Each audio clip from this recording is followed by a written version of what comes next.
Je suis Axel de aiddcg.fr. Donc j'aide aussi déjà des centaines d'étudiants donc avec le site aidebtscg.fr.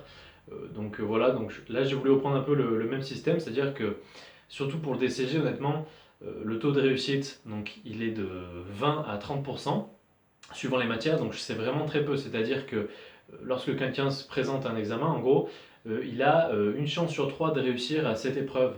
Surtout certaines épreuves qui sont vraiment, notamment la comptabilité approfondie, là c'est vraiment l'épreuve la plus ratée malheureusement à l'examen. Donc voilà, moi, donc, ce que j'ai fait comme parcours, c'est-à-dire que j'ai fait un BTS comptabilité donc sur 2 ans. Donc j'ai eu 15,75 de moyenne générale. Ensuite, je me suis orienté donc vers un DCG. J'ai fait donc la première année, je suis du coup retombé en L2, donc en licence, en deuxième année de DCG. Donc j'ai passé mes épreuves. Et pour la troisième année DCG, j'ai décidé de le faire en candidat libre parce que voilà, j'estimais que je pouvais le faire seul parce qu'en fait j'estime que j'ai trouvé la bonne méthodologie pour répondre aux examens et aux épreuves, tout simplement. En y passant peu de temps, je pense qu'il y a vraiment le principe de Pareto qui s'applique dans les révisions, c'est-à-dire qu'avec 20% seulement d'efforts, etc., si on cible bien les efforts à effectuer, on peut obtenir 80% de résultats. Et malheureusement, il y a 100% des étudiants qui font 80% d'efforts pour obtenir 20% de résultats, d'où ces taux de réussite très bas, je pense. Donc voilà, moi je vais essayer de vraiment vous aider dans votre cursus, dans votre apprentissage, et pour vraiment vous amener à la réussite à votre examen de DCG. Donc voilà, donc pour ça je vais vous donner déjà 3 conseils. Donc dans ces 3 conseils, on va commencer par le premier. Le premier, ça va être déjà pour faire des fiches de révision, parce que de toute façon, si en DCG vous ne faites pas des fiches de révision, ça va être très compliqué.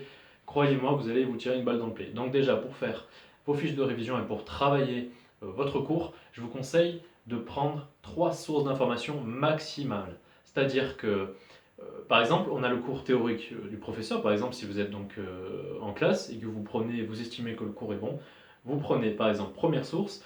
Deuxième source, vous prenez votre bouquin. Donc moi, j'ai travaillé sur les Duno. Voilà, après vous faites ce que vous voulez.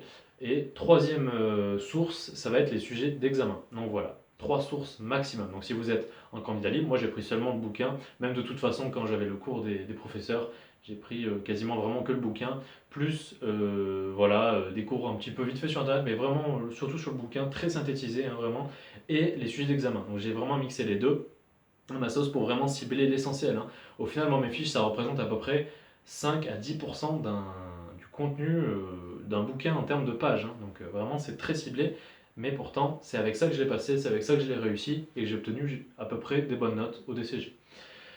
Donc c'est le premier conseil. Le deuxième conseil, ça va être vraiment de synthétiser tout ça. Donc comme je vous l'ai dit, il faut vraiment aller à l'essentiel, hein, surtout sur les cours très théoriques, très volumineux, comme notamment le droit des sociétés, le management, l'introduction au droit, l'économie, euh, le droit social. Là, c'est vraiment des matières. Si vous ne devez pas avoir déjà plus de 50 fiches, si vous prenez des petites fiches, Bristol par exemple, si vous avez plus de 50-60 fiches, c'est que vous avez mal effectué vos fiches. Il faut vraiment cibler l'essentiel. Pour ça, vous prenez donc les sujets d'examen, une méthode que je vais vous donner. Donc moi, je prenais les sujets d'examen, c'est-à-dire que je regardais toutes les questions qui tombaient, à peu près tous les mots-clés qui tombaient. Par exemple, en droit social, allez, par exemple, le licenciement, hop, je surlignais donc à la fin dans mon bouquin d'UNO ou dans mon bouquin, dans le lexique, surligner licenciement, hop, et comme ça, je faisais ça pour toutes les questions de tous les sujets d'examen, donc les 5 à 6 derniers sujets d'examen, suivant l'évolution donc du cours, etc., et des modifications qu'il y a pu avoir. Et ensuite, j'allais donc chercher la page concernée, une fois que tous ces mots-clés étaient listés, et j'allais faire une fiche pour chaque mot-clé que j'avais surligné qui était tombé dans les sujets d'examen. Donc voilà, et là avec ça, vous allez déjà avoir 10 à 15% seulement du bouquin à mettre en fiche, et ce sera les plus importants. Après, pour tout le reste, vous allez pouvoir rajouter quelques petits détails, parce que ce sera des détails peut-être que vous allez estimer qui vont tomber, ou des détails très importants qui seront peut-être jamais tombés, etc. Mais déjà, en faisant ça, vous avez déjà vraiment un très bon contenu. Et là, moi, vous avez déjà réussi à cibler, parce que c'est pas évident de cibler l'important, malheureusement, c'est ça qui pêche, c'est ça qui est très complexe à effectuer lorsqu'on fait des fiches de révision. On a tendance à vraiment vouloir tout mettre, mais là, c'est là où moi je vous donne cette méthode, comme ça vous réfléchissez pas, vous faites ça, et vous faites au moins déjà les 80% essentiels, et après par la suite vous verrez, vous pouvez en rajouter. Donc voilà, synthétisez vos cours, Et donc là, le troisième conseil, ça va être d'appliquer la bonne méthodologie de travail. C'est-à-dire que la méthodologie ne sera pas la même sur les matières techniques, comme le droit fiscal, la comptabilité, le contrôle de gestion, que sur des matières théoriques comme droit social, management, droit des sociétés, éco-droit, etc. Donc voilà, donc pour tout ce qui est matière théorique, moi ce que je vous conseille, donc comme je vous ai dit, vous faites vos fiches, et là, comme vous avez quelque chose de très synthétique, vous les apprenez par cœur, c'est-à-dire que vous devez vraiment les maîtriser à 100%, et le concept, et aussi retranscrire bien les mots, etc. Une fois que c'est appris par cœur, là, vous devez appliquer la bonne méthode pour chaque. Donc moi, je vous ai fait donc, dans des fiches de révision donc avec ce cours, et aussi à la fin donc une méthodologie pour répondre au sujet d'examen. Par exemple, on va prendre le management.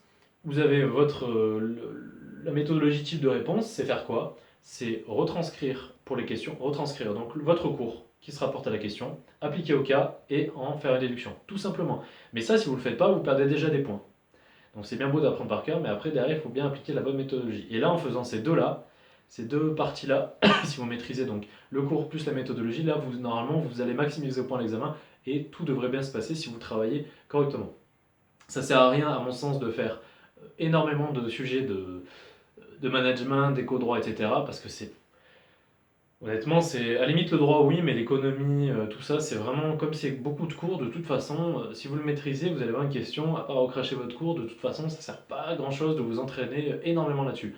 Après, pour la deuxième partie de l'éco-droit, de l'éco et du management, là, je vous conseille, voilà, je vous mettrai une petite méthodologie sur comment faire pour répondre, c'est-à-dire une page, deux pages, avec intro, deux parties, conclusion. Rien de très très compliqué à ce niveau-là. Par contre, pour les matières techniques, moi ce que je vous conseille, c'est de faire un maximum. Donc déjà, tous les exercices que vous voyez en cours ou qu'il y a dans les bouquins, de les faire une à deux fois sur l'année, même si vous prenez les mêmes, vous laissez 4-5 mois d'espace entre la première et la deuxième fois. Et le sujet d'examen, moi ce que je vous conseille, c'est de les faire au moins deux, voire trois fois. Au moins donc déjà une fois en cours d'année, mais aussi moi je le ferai aussi une fois en tout début d'année. Une fois que vous commencez à apprendre un peu le cours et tout, déjà commencer à faire ça avec le corrigé à côté. Là vraiment, le but ça va être de commencer à intégrer dans votre cerveau donc la gymnastique à faire. Par exemple, si on prend la comptabilité, vous prenez le sujet et la correction à côté, vous regardez, vous essayez de le faire, puis après vous prenez la correction et vous essayez de comprendre déjà, voilà. Même si vous n'avez pas les connaissances, déjà essayez de comprendre la logique un peu vraiment purement technique. Après, à côté de ça, vous allez rajouter le cours petit à petit. Ensuite, vous faites en cours d'année. Là, vous déjà, normalement, ça devrait aller un peu plus facilement. Là, vous prenez un peu moins la correction pour vous aider. Vous essayez de vraiment le faire tout seul, mais vous avez la correction pour vous appuyer. De toute façon, si vous bloquez, ça sert à rien. Prenez la correction. Ça sert à rien de bloquer, puis après faire des trucs faux, puis de revenir, parce que là, vous allez vous perdre. Et ensuite, vous le faites un mois avant l'examen. Là, vous le faites dans toutes les matières que vous allez passer. Vous refaites les 3-4 derniers sujets d'examen dans toutes les matières que vous allez passer au moins un mois, 3 semaines avant les épreuves. Parce que un mois, 3 semaines avant les épreuves, c'est pas maintenant qu'il va falloir faire vos fiches, ça sera trop tard. Il faut vraiment là bosser un maximum, faire des sujets, car c'est ça qui va maximiser vos points, surtout dans les matières techniques. Après, vous pouvez refaire un sujet de management, un sujet d'éco-droit pour relancer de la dynamique, mais surtout faites les matières techniques en sujet d'examen.